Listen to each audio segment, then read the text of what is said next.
Good morning student. आज करने जा रहे हैं हम relation between electrical field and potential.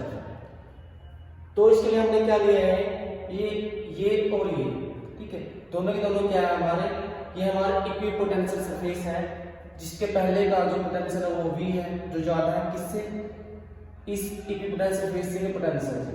इसका कितना लिया हमने, v माइनस dv, ठीक है। और डिफरेंस कितना है, v में से आप v माइनस dv घटाओगे तो डिफरेंस क्या आ जाएगा, dv आ जाएगा, ठीक है। तो आपको पता ही है ये इक्विपोटेंशियल सरफेस है। तो इसके अंदर हमने पढ़ा है, जब हम प्रॉपर्टी पढ़ी थी इक्विपोटेंशियल सरफेस की, जो इलेक्ट्रिक फील्ड होता है इक्विपोटेंशियल सरफेस के क्या होता है, परपेंडिकुलर होता है। फिर आपको पता होना चाहिए कि जो परपेंडिकुलर ऊपर की तरफ हो गया, नीचे की तरफ। तो एक बात हमें पता है, जैसे हमें एक पॉजिटिव चार्ज देते हैं, जैसे हम एक पॉजिटिव चार्ज लेते हैं, पॉजिटिव चार्ज का आपको पता है कि जो पॉजिटिव चार्ज के जो लिए इलेक्ट्रिक फील्ड किसकी तरफ होता है, आउटसाइड होता है, ठीक है, बाहर की तरफ होता है ना। और इसके अंदर आपने एक बात और पता है, जहां इलेक्ट्रिक फील्ड की लाइन की तरफ पोटेंशियल हमेशा क्या होता है, डिक्रीज होता है। जैसे हमने ये सपोज किया कि एक पॉइंट लिए, ये बी पॉइंट लिया, यहाँ का जो पोटेंशियल है और यहाँ का जो पोटेंशियल है, तो पोटेंशियल यहाँ ज्यादा है और यहाँ कम है, क्योंकि हमें पता है पॉजिटिव चार्ज में इलेक्ट्रिक लाइन बाहर की तरफ होती है और इलेक्ट्रिक फील्ड की डायरेक्शन में हमेशा जो हमारा पोटेंशियल है वो डिक्रीज होता है, ठीक है। तो इस केस में आपको पता है कि इस इक्विपोटेंशियल सरफेस का पोटेंशियल ज्यादा है इससे, ठीक है। तो इक्विपोटेंशियल सरफेस में जो इलेक्ट्रिक फील्ड की डायरेक्शन होगी तो कहां से होगी, हाई से, यानी हाई से लो की तरफ जाएगा। तो हम यहाँ ड्रा कर सकते हैं, देखिए, तो हम ड्रा करने जा रहे हैं।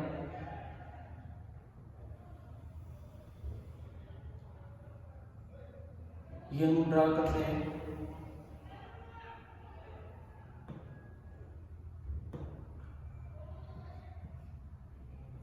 तो ये क्या है, इलेक्ट्रिक फील्ड है, ठीक है।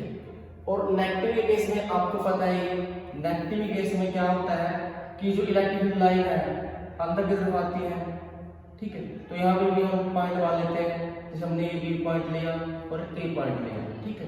इस केस में भी आपने ये देखना है, जहां इलेक्ट्रिक फील्ड लाइन अंदर की तरफ जा रही है तो यहाँ का जो पोटेंशियल है वो ग्रेटर है बी से, क्योंकि आपको पता है पोटेंशियल कहाँ डिक्रीज होता है, इलेक्ट्रिक फील्ड की डायरेक्शन में हमेशा पोटेंशियल डिक्रीज होता है। इस बात का ध्यान रखना, तभी तो डायरेक्शन कहाँ आई आपकी, ऊपर की तरफ आई है।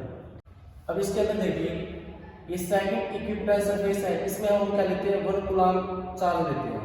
मैंने क्या लिया, 1 कूलम चार्ज लिया एक पॉइंट पे। तो आपको पता है कि इस इक्विपोटेंशियल सरफेस के अंदर इलेक्ट्रिक फील्ड है, इलेक्ट्रिक फील्ड क्या करेगा, इस चार्ज पर फोर्स लगाएगा। हमें पढ़ा हुआ है इलेक्ट्रिक फील्ड क्या होता है, E = F per unit charge, force per unit charge electric field होता है, ठीक है। तो यहाँ से मुझे F निकालना, तो क्या करूँगा मैं, क्या हो E के साथ मल्टीप्लाई कर दूंगा तो क्या हो, E हो जाएगा। आपको पता है जो हमारा जो चार्ज है उसकी वैल्यू क्या है, 1 कूलम, तो रखेंगे तो F का जो मैग्नीट्यूड है वो किसके इक्वल हो जाएगा, E के इक्वल हो जाएगा। यहाँ तक बातें आ रही है समझ में। ये इक्वेशन क्या शो कर रही है कि जो इलेक्ट्रिक फील्ड है और जो फोर्स डायरेक्शन एक ही है, तो फोर्स डायरेक्शन क्या होगी, ऊपर की तरफ होगी, शो करने जा रहे हैं। तो यहां से हम शो कर सकते हैं फोर्स डायरेक्शन क्या होगी, ऊपर की तरफ होगी। तो ये शो कर दिया, फोर्स डायरेक्शन क्या है, ऊपर की तरफ है ना, ठीक है। तो ये शो कर दिया। अब क्या करना है, अब इस कूलम 1 कूलम चार्ज को हम A to B मूव करा रहे हैं, तो हमें वर्क करना पड़ेगा। वर्क होगा तो डिस्प्लेसमेंट होगा, तो डिस्प्लेसमेंट हम लिख लेते हैं कि जो यहाँ से यहाँ तक का डिस्प्लेसमेंट है वो कितना हमारा, हम dx मान लेते हैं, ठीक है, dx मान लेते हैं। तो जब हमने 1 कूलम चार्ज को A to B मूव कराया है तो हमने वर्क किया है, वर्क कितना है, तो स्मॉल वर्क किसके इक्वल होगा, वर्क किसके इक्वल होगा, F dx cos थीटा, ठीक है। ये जो थीटा है वो फोर्स और डिस्प्लेसमेंट के बीच में है। डिस्प्लेसमेंट आपको पता है नीचे की तरफ हो रहा है, ठीक है। तो यहाँ पर फोर्स और डिस्प्लेसमेंट के बीच में कितने का एंगल बन गया, आप कह सकते हो कि 180 डिग्री का बन गया, ठीक है। तो यहाँ से आप इसको क्या लिख सकते हो, एफ डी एक्स कोस 180 डिग्री, ठीक है। उसके बाद यहाँ तक बात याद है समझे, क्या मैं फोर्स को E के इक्वल लिख दूं, तो आप लिखोगे, ये मैंने लिख दिया E डी एक्स। अब cos 180 वैल्यू क्या होती है माइनस, तो इस माइनस को मैं आगे लगा देता हूं। तो एक इक्वेशन तो हमारी ये आ चुकी है, इक्वेशन आ चुकी है। अब सेकंड इक्वेशन हम किसकी फॉर्म में लिखेंगे, पोटेंशियल डिफरेंस की फॉर्म में। अब आपको पता है बेटा कि आपने वर्क किया है 1 कूलम चार्ज को A टू B मूव करवाया है, तो उसको कैसे लिखें, यानी आपने वर्क किया है, किस पे किया है, कहां से कहां किया है, A टू B मूव कराया है चार्ज को, चार्ज क्या है 1 कूलम चार्ज।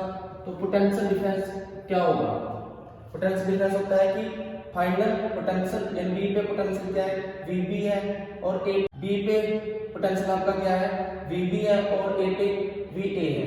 तो फाइनल में से इंग्लिश बताओगे तो क्या आएगा, VB माइनस VA, ये हो जाएगा।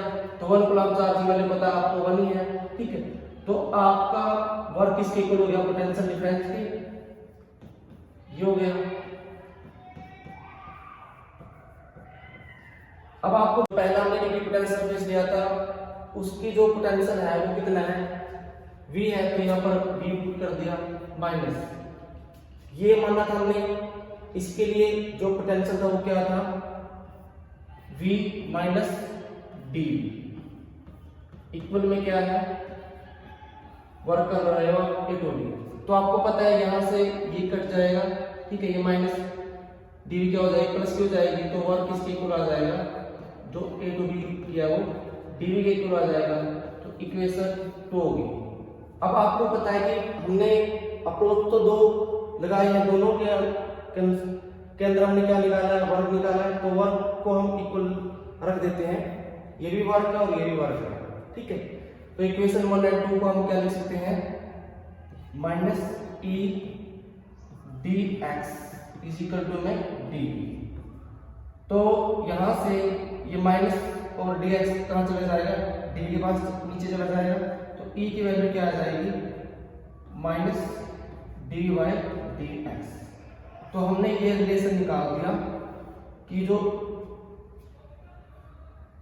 E क्या है यहाँ पर इलेक्ट्रिक फील्ड, dV क्या है पोटेंशियल डिफरेंस, ठीक है, और dx क्या है उनके बीच में डिस्प्लेसमेंट है।